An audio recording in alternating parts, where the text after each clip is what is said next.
Dejémonos de saludos para ir al caso. No te asustes, no es una nota culinaria. Estamos en octubre, el mes del terror, y eso implica misterios, no recetas. Las tradiciones estadounidenses indican que cada preso tiene derecho a solicitar un plato de comida antes de decirle adiós al mundo terrenal y, en esta ocasión, repasaremos las principales peticiones de los reos condenados, mientras nos adentramos en el universo de la pena capital. ¿Quién asesinó de las formas más metódicas? ¿Quién es el más famoso? ¿Quién mató a más gente? ¿Quién estaba más loco? ¿Quién sí tenía una buena razón? Todas estas preguntas me intrigan y precisamente por eso creé esta lista, para contestarlas. Una cosa sí es segura: pronunciar estos nombres en la vida real es más escalofriante que decir Lord Voldemort en el mundo de Harry Potter. Estos son los peores asesinos seriales de la historia según mi criterio. Número 15. Bianchi y Buono. Son conocidos como los estranguladores de la colina. El primer asesinato que se les conoce sucedió en octubre de 1977. Una mujer desnuda, violada y estrangulada en lo alto de una colina en el estado de Nueva York.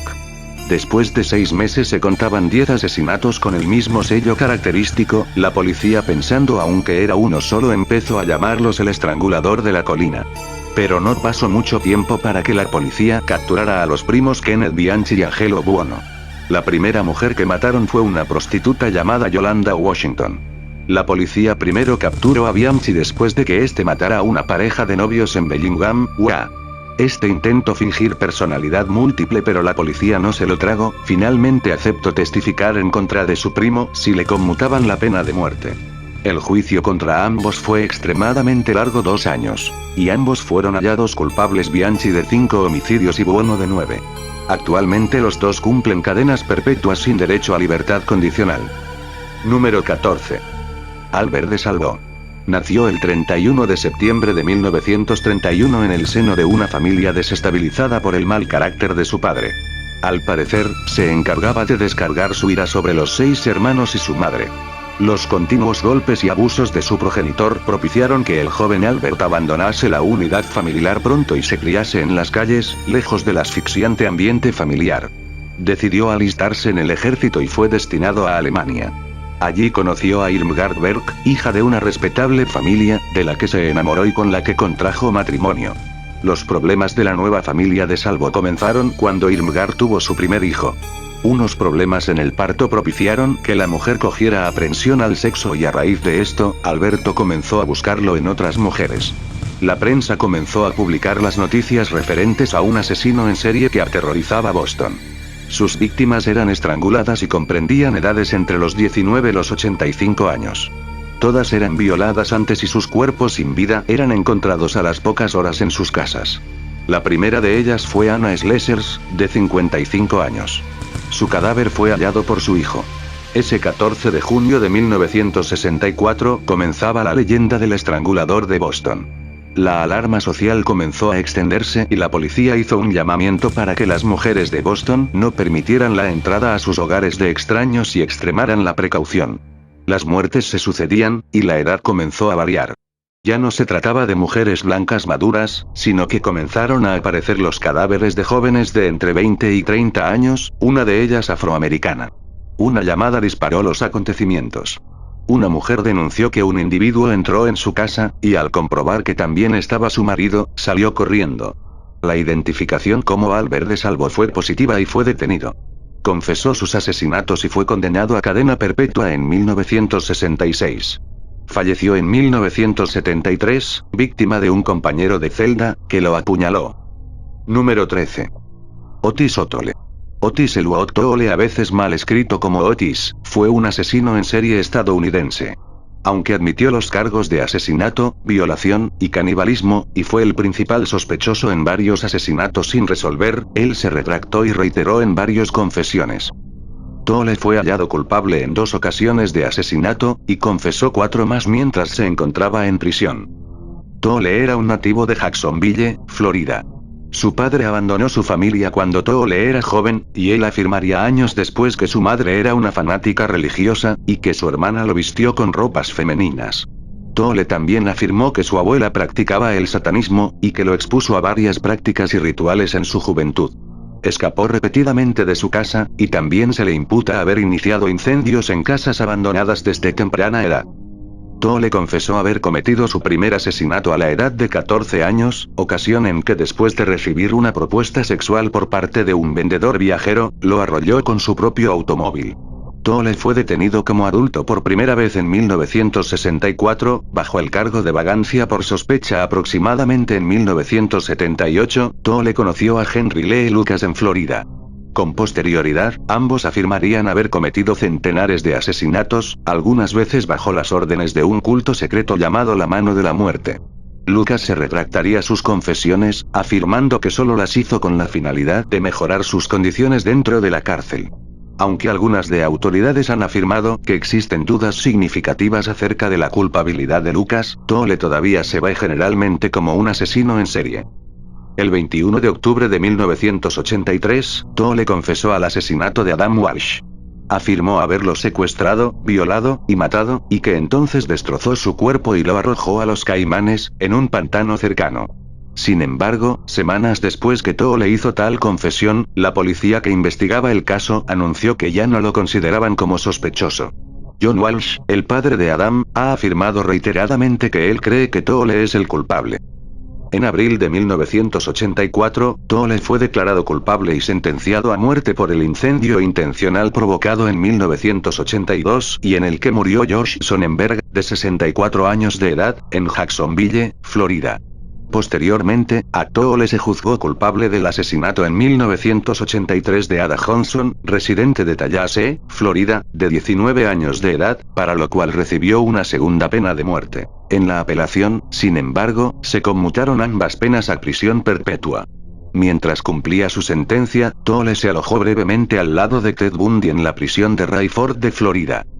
Toole fue hallado culpable de 4 asesinatos más en 1991 y recibió correlativamente 4 prisiones perpetuas. Toole murió en septiembre de 1996 en la prisión de cirrosis hepática.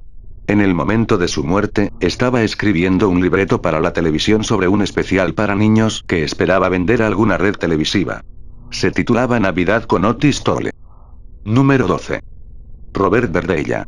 Robert Berdella fue un asesino en serie estadounidense convicto por haber violado, torturado y asesinado a 6 hombres en Kansas City, Missouri entre 1984 y 1987. Berdella fue inscrito en el Kansas City Art Institute desde 1967 hasta 1969. Durante este tiempo fue condenado pero recibió una sentencia suspendida por venta de anfetaminas. Fue arrestado más tarde por posesión de LSD y marihuana, pero los cargos fueron retirados por falta de pruebas. En 1969 compró la casa 4315 Charlotte, que sería el escenario de los crímenes. Trabajó como chef y, finalmente, abrió Bizarre Box Bazaar, una tienda de novedades que vendía cosas de ocultismo. Berdella fue arrestado en la primavera de 1988 luego de que una de sus víctimas escapara desde la ventana del segundo piso, usando solamente un collar de perros que Berdella le había colocado para deleite sexual. Cuando este joven escapó, Berdella se encontraba en su trabajo. El joven fue auxiliado por un vecino que llamó a la policía. Al llegar la policía, el joven contó lo acontecido a los agentes, quienes primeramente pensaron que se trataría de una riña amorosa entre homosexuales. Sin embargo, debido al tipo de acusación, violación, tortura y secuestro, decidieron investigar. Al llegar Berdella de su trabajo, fue inmediatamente abordado por los agentes, quienes lo arrestaron en cargos de violación. Al intentar ingresar a la casa, Berdella les negó la entrada, por lo que necesitaron un permiso judicial. Decenas de fotos Polaroid de sus víctimas fueron encontradas en su habitación en el segundo piso. Además, se encontraron elementos de tortura en uno de los cuartos, también del segundo piso, como cadenas, mordazas, esposas, baterías eléctricas, etc. En una investigación más a fondo, se encontraron restos humanos y manchas de sangre por toda la casa. Además, un cráneo humano enterrado en su jardín. Según sus propias declaraciones, ataba a los jóvenes luego de drogarlos para poder someterlos sexualmente y torturarlos. En un caso específico, arrancó un ojo del joven para ver qué sucedía. Se deshacía de los cuerpos desmembrándolos en su bañera y tirándolos a la basura en bolsas de plástico. Sus vecinos no podían creerlo, era un hombre ejemplar. Recibió la máxima sentencia de cadena perpetua y murió en prisión en 1992 producto de un ataque cardíaco. Una de sus últimas quejas fue de que el personal policial no le daba las medicinas por sus problemas del corazón. Su muerte nunca fue investigada. Número 11. David Berkowitz. David Berkowitz, también conocido como el hijo de Samo el asesino del calibre 44, fue un asesino serial estadounidense. Sus crímenes eran cometidos cuando repentinamente disparaba a víctimas con un revólver, causándoles a 6 de ellas la muerte. Poco después de su arresto en agosto de 1977, Berkowitz confesó haber asesinado 6 personas y haber herido otras 7 en el curso de 8 tiroteos en Nueva York entre 1976 y 1977, siendo encarcelado por estos crímenes en 1977. Berkowitz aclamó consecuentemente que fue comandado a cometer los asesinatos por un demonio que poseyó al perro de su vecino. Berkowitz luego cambió su declaración y afirmó que solamente fue el tirador en 2 incidentes, asesinando personalmente 3 personas e hiriendo una cuarta. Las otras víctimas fueron asesinadas, según Berkowitz, por miembros de una violenta secta satánica de la cual él era miembro. Aun cuando él permanece como la única persona culpada o procesada por los tiroteos, algunas autoridades discuten que la declaración de Berkowitz es creíble. De acuerdo con John Hockenberry, antiguamente de MSNBC y NPR, muchos oficiales involucrados en el caso original del hijo de Sam sospecharon que más de una persona cometió los homicidios. Hockenberry también reportó que el caso fue reabierto en 1996 y aún se lo considera abierto. El 12 de junio de 1978 fue sentenciado a 6 cadenas perpetuas en prisión y cumple su condena en la penitenciaría de máxima seguridad de Ática. Número 10. Ángel Maturino Reséndiz. Ángel Maturino Reséndiz, más conocido como el asesino del ferrocarril, fue un itinerante mexicano asesino en serie responsable de hasta 30 asesinatos en los Estados Unidos y México durante la década de 1990. Al saltar dentro y fuera de los trenes dentro y fuera de México, Canadá y los Estados Unidos, Reséndiz fue capaz de evadir a las autoridades durante un tiempo considerable. Él tampoco tenía ninguna dirección fija. Reséndiz mató a 15 personas con piedras y otros objetos contundentes, principalmente en sus hogares. Después de cada asesinato se quedó en las casas por un tiempo, sobre todo para comer, y tomó las cosas sentimentales y las licencias de conducir de las víctimas para aprender un poco sobre la vida que había tomado. Se robaba joyas y otros artículos y se los daba a su esposa en México. Mucha de la joyería se vendía. Algunos de los artículos que fueron retirados de las casas fueron devueltos a su esposa después de su captura. El dinero, sin embargo, se quedó en la escena. Él violó a algunas de sus víctimas mujeres, la violación como una segunda intención. La mayoría de sus víctimas fueron encontrados cubiertas con una manta, o de otra manera oculta a la vista. La esposa de Reséndiz, o al menos eso se cree que es, se puso en contacto con la policía norteamericana y les entregó diversas joyas que habían sido regalo de su esposo. Posteriormente los familiares de las víctimas reclamaron la mayoría de los objetos. Entonces ya se tenía claro quién era el criminal, solo era cuestión de atraparlo, pero ¿cómo? Así fue que Drew Carter, un joven agente de Texas, entró en contacto con la familia de Reséndiz, quien tiene varios familiares esparcidos por Estados Unidos, y fue la hermana quien negoció un trato con Carter con el objetivo de mantener a salvo a su hermano. Se dice la hermana deseaba que el FBI no matara a su hermano y a la vez, ya había cazarrecompensas merodeando la frontera. El trato consistía en proteger la vida de Reséndiz y de aplicarle una prueba psicológica. En ningún momento se negoció la no pena capital, ni el posible resultado de un juicio. Lo curioso del asunto es que todos sabían que Texas es uno de los lugares donde más ejecuciones son efectuadas por crímenes como estos. Prácticamente estaba asegurada la pena capital. El mexicano Ángel Maturino Reséndiz fue ejecutado con inyección letal en la Cámara de la Muerte del estado de Texas por uno de los 15 asesinatos a los que fue vinculado. Reséndiz, conocido el homicida de los rieles, se convirtió en el 6º mexicano en ser ejecutado en Estados Unidos desde 1976, cuando la Suprema Corte de Justicia restableció la pena capital.